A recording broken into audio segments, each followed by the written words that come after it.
नमस्कार, मैं हूं शशांक श्रीवास्तव। आप देख रहे हैं MDS न्यूज। आइए चलते हैं, नजर डालते हैं इस वक्त की सबसे बड़ी खबर पर। सतना जिले की तहसील उचेहरा में बनने जा रहे रेलवे ओवरब्रिज का काम आक्रोशित किसानों ने बंद करा दिया। आपको बता दें कि भारतमाला प्रोजेक्ट के तहत उचेहरा में रोयल रेलवे ओवरब्रिज बनाया जाना था और इसके कुछ नियमों को लेकर किसानों में आक्रोश था और यही वजह थी कि उन्होंने इस काम को बंद करा दिया। इस घटना की सूचना SDM HK ध्रुव को लगी तो आनंद फानन में SDM साहब और थाना प्रभारी DR शर्मा के साथ भारी पुलिस बल भी वहां पर पहुंचा और किसानों को समझाइश देने का प्रयास किया। किसानों ने आरोप लगाया है कि जो भूमि अधिग्रहण अधिनियम 2013 है और कलेक्टर गाइडलाइन है, उसके विरुद्ध ये काम किया जा रहा है। उन्होंने कहा कि गाइडलाइन एवं पारित अवार्ड के अनुसार 300 वर्ग मीटर से किया जाना था, जो प्रशासन के द्वारा नहीं किया गया है।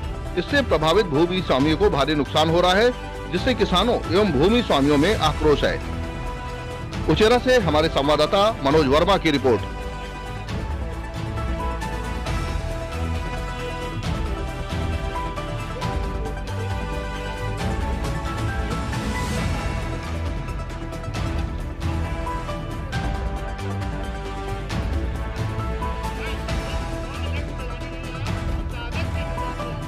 राष्ट्रीय राजमार्ग, उसके लिए हम लोगों को बुलवाया गया था कि काम चालू करना है। तो बोले कि भाई अभी हम लोग मुआवजा नहीं लिए हैं और बहुत कम मुआवजा है, जिसका 10 लाख का प्लाट है 20,000 मुआवजा मिल रहा है। कैसे करेंगे? रजिस्ट्री खर्च भी नहीं निकल रहा है। SDM साहब ने क्या आश्वासन दिया है? SDM साहब ने बुधवार तक का समय दिया है कि आप जो कर रहे हैं तो अपनी कार्यवाही कर लीजिए, इसके बाद में हम काम करेंगे, हम रुकेंगे नहीं। तो ये है कि मतलब हम लोगों को समय दिया जाए, हम लोगों की प्रक्रिया जो कमिश्नरी में लगी है, हाई कोर्ट में लगी है, वो प्रक्रिया पूर्ण हो जाने दीजिए। जो विभाग मतलब न्यायालयिक कार्रवाई होगी उसको हम मानने के लिए तैयार हैं, लेकिन ऐसे ज़बरदस्ती करके काम करेंगे तो ये सारे गरीब मर जाएंगे। हम ये चाहते हैं कि सबके साथ में मतलब गलत ना होना चाहिए, सबके साथ में अच्छाई हो, और ये जो पैसा दिए हैं वो उनको पैसा तो कम से कम मिलना ही चाहिए। लगभग कितने लोगों का मकान बना? कम से कम 10 से 20 आदमियों का मकान फंस रहा है और कम से कम 50 लोग के आसपास प्लाट जा रहे हैं और हर आदमी के प्लाट डाइवर्सन में, तो जिनका मुआवजा बहुत कम मिल रहा है, मतलब उम्मीद से बहुत कम।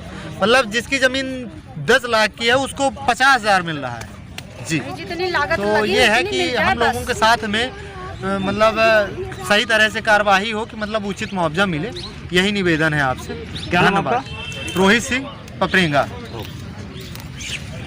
आप बताएं क्या समस्या आपको? समस्या ये है कि मैं अपनी जमीन बेच के दुकान बनाया हूँ अपने जीविका के लिए, तो न तो उचित मुआवजा राशि दिया जा रहा है कि उचित मुआवजा राशि दिया जाए। 3 दुकानें बनी है, जीविका के लिए बनाया था मैं, और कमिश्नर साहब के यहाँ अर्जी लगी है, वो लगी है। अब वहाँ से जो है तो जितना उचित मुआवजा बनाएंगे उतना उचित से उचित बनना चाहिए, यही मेरा निवेदन है। नहीं जीविका के लिए तो हमको बच्चे के लिए नौकरी के लिए भी लगाया हूँ कि कम से कम एक परिवार के लिए नौकरी मिल जाए सास की, तो उसमें मेरा परिवार मैं जी लूँगा, यही निवेदन किया था। इसकी जानकारी कहीं दी है आप? इसके जानकारी कमिश्नर साहब के यहाँ दिया हूँ, SDM साहब के यहाँ दिया हूँ, उसमें जवाब अभी तक कुछ नहीं मिला है। क्या नाम आपका? संतोष कुमार गुप्ता।